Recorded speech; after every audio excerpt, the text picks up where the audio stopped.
लोकतंत्र का चीरहरण हो रहा है। एक देश का मुखिया जाकर के बजरंगबली और जय बजरंगबली, जय काली और जय श्री राम के नारे लगाए, तो ये क्या मामला है?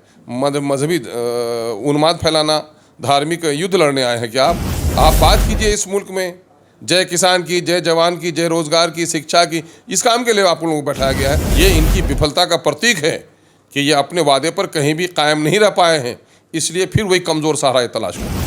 यहाँ पर तो इस मुल्क में न दलितों की किसी को फिक्र है, न गरीबों की किसी को फिक्र है। कि जिस देश को हमारे पूर्वजों ने अपनी जान की बाजी लड़ाकर, हिंदू मुस्लिम सिख ईसाई सब ने बराबर की लड़ाई लड़कर देश को आज़ाद किया है, सेकुलर आइन हमारा है, धर्मनिरपेक्ष हमारी पॉलिसी है, तो ऐसे वक्त में किसी एक मज़हब और ज़ात की राजनीति करने की किसी को इजाज़त नहीं होनी चाहिए। पीड़ित का यह बयान ही काफ़ी है कि मेरे साथ रेप हुआ है, और यहाँ पर तो बारी बारी से लोगों ने बयान दिया है। घर की बेटी की इज्जत लुटे और घर का मुखिया चुप रहे, तो इसके माने बेटियों की इज्जत की परवाह नहीं है। ऐसे बाप को तो पानी में डूब के मरना चाहिए। मोदी जी लगातार काफ़ी चर्चे में हैं। कर्नाटक चुनाव है जिसको लेकर अहम योगदान भी दे रहे हैं अपने कर्नाटकों में।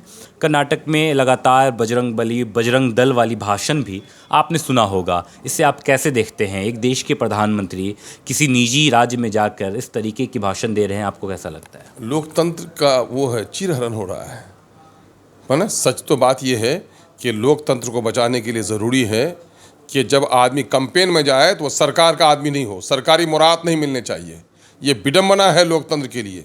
आप कहीं भी होंगे, आप प्रधानमंत्री होंगे, आप मुख्यमंत्री होंगे, कैंपेन करने के लिए आप जाएंगे, आपके साथ सारा प्रोटोकॉल होगा, आप कहीं ना कहीं से लोगों को प्रभावित करेंगे, और प्रलोभन और प्रभावित करके राजनीति करना, वोट लेना कहीं से मुनासिब नहीं है। हाँ, उस पर जाकर के राज्य का एक मुखिया और एक देश का मुखिया जाकर के बजरंगबली और जय बजरंगबली, जय काली और जय श्री राम के नारे लगाए, तो ये क्या मामला है? मजहबी उन्माद फैलाना, धार्मिक युद्ध लड़ने आए हैं क्या आप बात कीजिए इस मुल्क में जय किसान की, जय जवान की, जय रोजगार की, शिक्षा की। इस काम के लिए आप लोगों को बैठाया गया है। बजरंगबली की बात करनी तो अगर मंदिर में बैठे पूजा करें लोग, है ना, उससे कोई नहीं रोकेगा। जो नारे तकबीर लगाने वाली सियासत हम पर यकीन नहीं करते।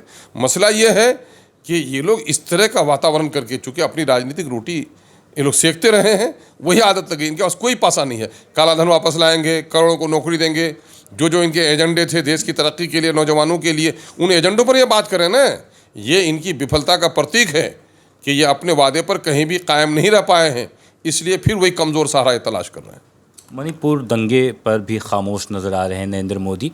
क्या लगता है कि इस हाल में मणिपुर नहीं जाना चाहिए था? अगर आप जिस तरीके से अपोज करते हैं, आपकी पार्टी, आपके ओवैसी साहब जिस तरीके से अपोज करते हैं, लगातार आप लोगों ने सवाल पूछने का भी काम किया है, क्या चुनाव आयोग पर ये दस्तावेज़ आप नहीं जारी कीजिएगा?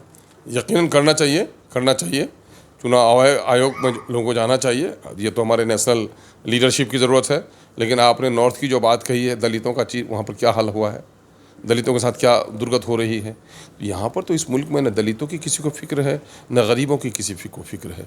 किसको ये फिक्र है कि कारोबार कैसे करते हैं? ये यकीनन है करना गैर आइनी है ना।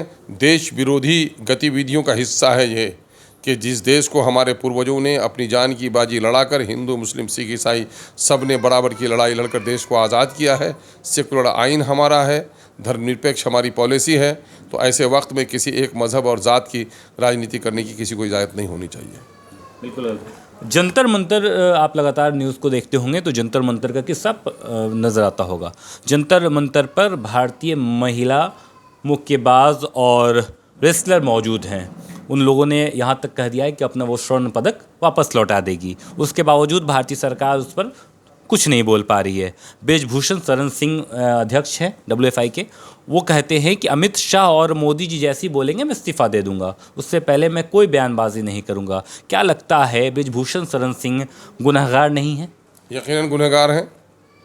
जबकि एक किसी पीड़ित का यह बयान ही काफ़ी है कि मेरे साथ रेप हुआ है, और यहाँ पर तो बारी बारी से लोगों ने बयान दिया है, और उस पर उनको अरेस्टिंग, उन पर इस्तीफ़ा, ये सारा मामला होना चाहिए था। कोर्ट ने बहरहाल नोटिस लिया है, लेकिन इस पर और सख्त तरीन कार्रवाई होनी चाहिए। एक तरफ मोदी जी कहते हैं बेटी बचाओ बेटी पढ़ाओ, सशक्त बेटी की बात करते हैं, सशक्त महिला की बात करते हैं।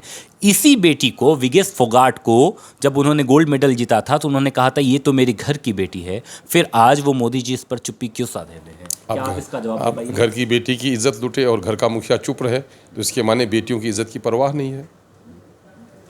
ऐसे बाप को तो पानी में डूब के मरना चाहिए, जिसकी बेटी अपनी इज्जत के लुटने की बात करती हो और बाप उसका साथ न दे रहा हो। क्या लगता है ओवैसी साहब की पार्टी जंतर मंतर पर नजर नहीं आ रही है? कम से कम जंतर मंतर पर तो आप लोग साइन दीजिए। आप जान लीजिए, बिहार की देश की बड़ी पार्टियों, हमारे पास संसाधन कम है, लोग हमारे कम हैं, हमारे यहाँ काम ज़्यादा है, हम अपनी बात को मुनासिब मंच पे रख रहे हैं। मौका मिलेगा तो वहाँ भी जाएंगे हमारे नेता। आप जाहिर है कि इनके पास पूरी मंडली है कर्नाटक में लड़ने के लिए, हमारे पास तो इतने अफराद नहीं हैं। हमारे नेता सारी बातों को सच्चाई के साथ जो रख रहे हैं, उसमें कोई समझौता हमारी पार्टी नहीं कर सकती। जंतर मंतर पर भी आइएगा। यकीनन कि मौका मिलेगा तो आएंगे, उसमें क्या है दिक्कत। हर मजलूम की आवाज़ बनेंगे और हर मजलूम की आवाज़ बन भी रहे हैं। जितने भी मॉब लिंचिंग्स हो रहे हैं, गैर आइनी काम हो रहे हैं, कहीं भी नौजवानों का मसला हो, कहीं किसी का चीरहरण हो, अगर सबसे पहले कोई रोता है और सबसे पहले किसी की आवाज़ निकलती है और मुदल्लल आवाज़ निकलती है, देश की सरहदों पर किसी का नाजायज़ कब्जा हो, तो अगर कोई बोलने वाला होता है मोदी जी की आंख में आंख डालकर, तो बैरिस्टर सद्दू ओवैसी ही होते हैं और उन्हीं के लोग होते हैं। लेकिन उस मामलात में अगर देखा जाए, अंतिम सवाल ये है कि उस मामलात में अगर देखा जाए तो मोस्टली मुस्लिम की बात होती है या फिर दलित की बात होती है, आम नागरिकों की बात में ओवैसी साहब पीछे रह जाते हैं। नहीं, आपकी गलतफहमी है। आम लोगों की वकालत करने वाले बहुत ज़्यादा लोग हैं, इसलिए उसकी वकालत वो करते हैं, और दलितों और अक़लियतों की वकालत कोई नहीं करता है, और उसमें उनकी ज़रा सा वकालत बढ़ जाती है। इसी वजह से आप ये बात सोच रहे हैं। बहुत बहुत शुक्रिया। हमारे साथ तख्तुल ईमान साहब थे। उनका साफ कहना है कि इस प्रकार प्रधानमंत्री नरेंद्र मोदी का वातावरण अब तेज़ी से कर्नाटकों की तरफ बढ़ रहा है। हालांकि जिस प्रकार की रणनीति उन्होंने तय किया है, एक जिम्मेदार नागरिक को और ख़ासकर देश के प्रधानमंत्री को ऐसा नहीं करना चाहिए था।